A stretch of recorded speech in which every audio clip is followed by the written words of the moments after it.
ओम सप्ततुरंगाय विद्महे सहस्त्रकिरणाय धीमहि तन्नो रविः प्रचोदयात्। ओम घृणी सूर्याय नमः। आप सभी का हमारे YouTube चैनल पर हार्दिक स्वागत है। आज ज्येष्ठ मास महात्म्य में आप रसपान करेंगे भगवान सूर्य के व्रतों के अनुष्ठान तथा उनके मंदिरों में अर्चन पूजन की विधि और फल सप्तमी व्रत के फल के बारे में। आइए रसपान करते हैं आज के अध्याय का।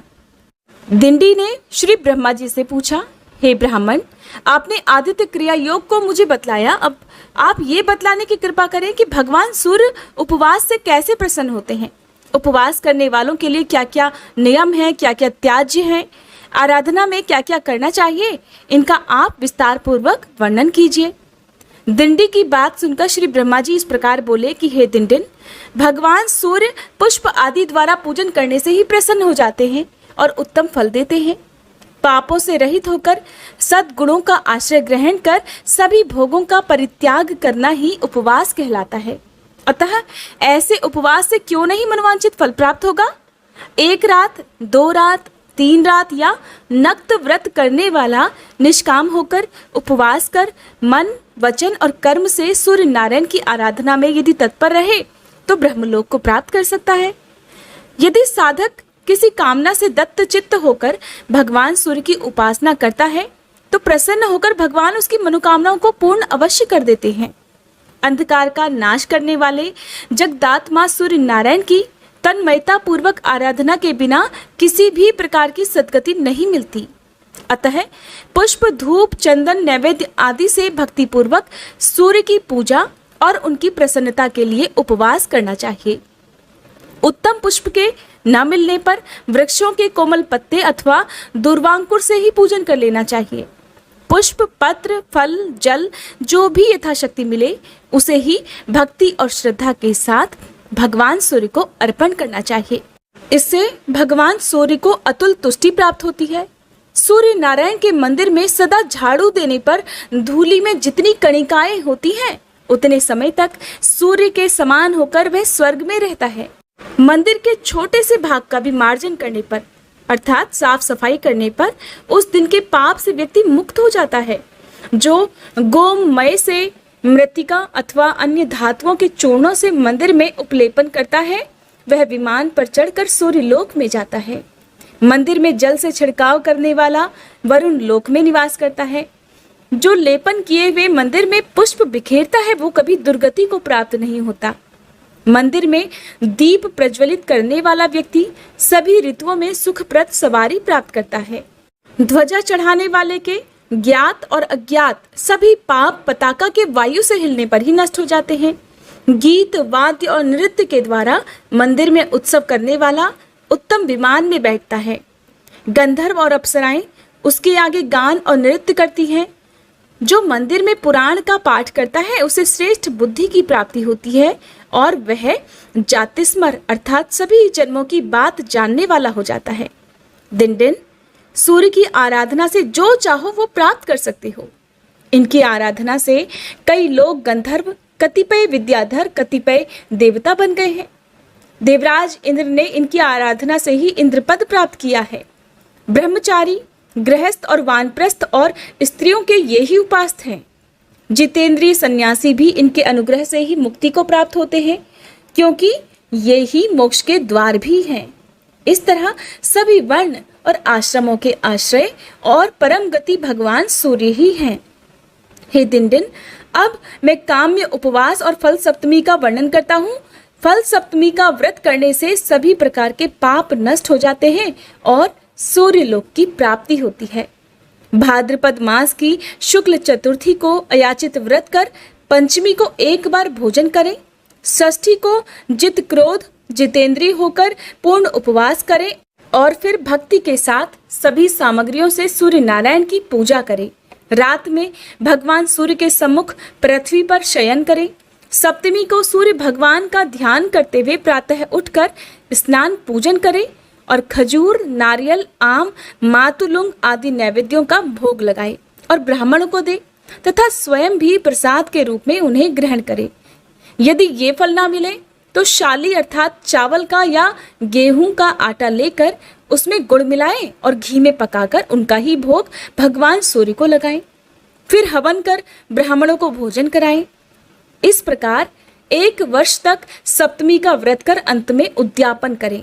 गोमूत्र, गोमय, गोदुग्ध, दही, घी, कुश का जल, श्वेत मृतिका, तिल और सरसों का उबटन, दूर्वा, गौ के सींग का जल, चमेली के फूल का रस, इनसे स्नान करें और इनसे ही प्राशन करें। ये सभी पापों का हरण करने वाले हैं। सभी प्रकार के फल, भूमि, धान्य युक्त भवन, बछड़े के साथ गौ, विद्रुम के साथ ताम्रपात और श्वेत वस्त्र ब्राह्मणों को दें। जो शक्ति संपन्न हो वह चांदी अथवा आटे के पिष्टक, फल तथा 2 वस्त्र दें। सोना, रत्न और वस्त्र आचार्यों को दें। ब्राह्मणों को भोजन कराएं। इस प्रकार व्रत को संपन्न करें। ये फल सप्तमी का विधान कहा गया है। यह अतिशय पुण्यमयी सप्तमी सभी पापों का नाश करने वाली है। इस दिन उपवास कर मनुष्य सूर्य लोक को प्राप्त करता है। वहां देव, गंधर्व और अप्सराओं के साथ पूजित होता है। इस व्रत को जो करता है वह पाप, दरिद्रता और सभी प्रकार के दुखों से मुक्त हो जाता है। इस व्रत के करने से ब्राह्मण मुक्ति, क्षत्रिय इंद्रलोक, वैश्य कुबेर लोक में निवास करता है। शूद्र इस व्रत के प्रभाव से द्विजत्व को प्राप्त कर लेता है। पुत्रहीनों को पुत्र की प्राप्ति होती है। दुर्भगा सौभाग्यशालिनी होती है और विधवा नारी अगले जन्म में वैधव्य प्राप्त नहीं करती। इस फल सप्तमी को समस्त वांछित पदार्थों को प्रदान करने वाली चिंतामणि के समान समझना चाहिए। इस फल सप्तमी की कथा के श्रवण अथवा व्रत करने वाले की सभी इच्छाएं पूर्ण हो जाती हैं। अब जानिए रहस्य सप्तमी व्रत के दिन त्याज्य पदार्थ का निषेध तथा व्रत के विधान और फल के बारे में। श्री ब्रह्मा जी कहने लगे, दिन दिन अब मैं रहस्य सप्तमी व्रत का विधान कह रहा हूँ। इस व्रत के करने से अपने से आगे आने वाली 7 पीढ़ी तथा पीछे की भी 7 पीढ़ी के कुलों का उद्धार हो जाता है। जो इस व्रत का नियम से पालन करता है उसे धन, पुत्र, आरोग्य, विद्या, विनय, धर्म तथा अप्राप्य वस्तुओं की भी प्राप्ति हो जाती है। इस व्रत के नियम इस प्रकार हैं। सब में मैत्री भाव रखते हुए भगवान सूर्य का चिंतन करता रहे। मनुष्य को व्रत के दिन न तेल का स्पर्श करना चाहिए, न ही नीला वस्त्र धारण करना चाहिए और न ही आंवले से स्नान करना चाहिए और किसी से कलह तो बिल्कुल ही नहीं करनी। इस दिन नीला वस्त्र धारण करके जो सत्कर्म करता है वह निष्फल हो जाता है। जो ब्राह्मण इस व्रत के दिन एक बार नीला वस्त्र धारण कर ले तो उसे उचित है कि स्वयं की शुद्धि के लिए उपवास करके पंचगव्य प्राशन करे, तभी वह शुद्ध हो सकता है। यदि अज्ञानवश नील वृक्ष की लकड़ी से कोई ब्राह्मण दंत धावन अर्थात दातुन कर लेता है तो वह 2 चंद्रायण व्रत करने से ही शुद्ध हो सकता है।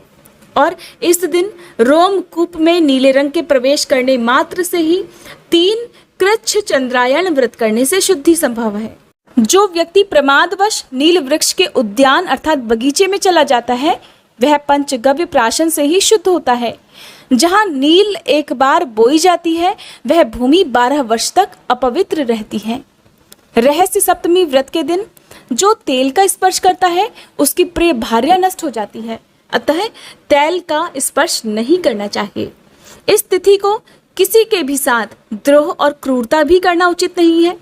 इस दिन गीत गाना, नृत्य करना, वीणा आदि वाद्य यंत्र बजाना, शव देखना, व्यर्थ में हंसना, स्त्री के साथ शयन करना, द्यूत क्रीड़ा, रोना, दिन में सोना, असत्य बोलना, दूसरे के अनिष्ट का चिंतन करना, किसी भी जीव को कष्ट देना, अत्यधिक भोजन करना, गली कूचों में व्यर्थ ही घूमना, दंभ, शोक, शठता तथा क्रूरता, इन सभी का प्रयत्न पूर्वक परित्याग कर देना चाहिए।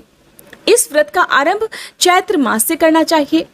व्रत करने वाले मनुष्य को चाहिए कि वह चैत्र आदि मासों में धाता, अर्यमा, मित्र, वरुण, इंद्र, विवस्मान, पर्जन्य, पूषा, भग, त्वष्टा, विष्णु तथा भास्कर इन 12 सूर्यों का क्रमशः पूजन करे। प्रत्येक सप्तमी के दिन भोजक ब्राह्मण को घी के साथ भोजन कराकर उसे घी सहित पात्र, 1 माशा स्वर्ण और दक्षिणा दान में देनी चाहिए। यदि भोजन ना मिल सके तो श्रेष्ठ ब्राह्मण को ही भोजक की भांति भोजन कराकर वही वस्तुएं दान में देनी चाहिए। हे दिन दिन, इस प्रकार मैंने सप्तमी के इस महात्म्य का वर्णन किया, जिसके श्रवण मात्र से भी सभी प्रकार के पाप नष्ट हो जाते हैं और सूर्यलोक की प्राप्ति होती है। सुमंतु बोले, राजन, इतना कहकर ब्रह्मा जी अंतर्ध्यान हो गए और दिंडी भी उनके द्वारा बताए गए इस व्रत के अनुसार सूर्य नारायण का पूजन करके अपने मनोवांछित फल को प्राप्त करने में सफल हुए और भगवान सूर्य के अनुचर हो गए। ओम सूर्याय नमः। आज का अध्याय समाप्त हुआ। अगले अध्याय में आप जानेंगे शंख और द्विज, वशिष्ठ और सांब तथा याज्ञवल्क्य और ब्रह्मा जी के संवाद में आदित्य की आराधना का महात्म्य कथन और भगवान सूर्य की ब्रह्म रूपता का वर्णन, जिसे कथा के माध्यम से आपको बताया जाएगा। उम्मीद करती हूँ आज की ये वीडियो आपको पसंद आई होगी। दोस्तों, आपको ये कथा कैसी लगी कृपया कमेंट कर ज़रूर बताएं। वीडियो पसंद आया हो तो लाइक करें और शेयर करें। ऐसी ही और भी कथाएं सुनने के लिए चैनल को सब्सक्राइब ज़रूर करें। धन्यवाद।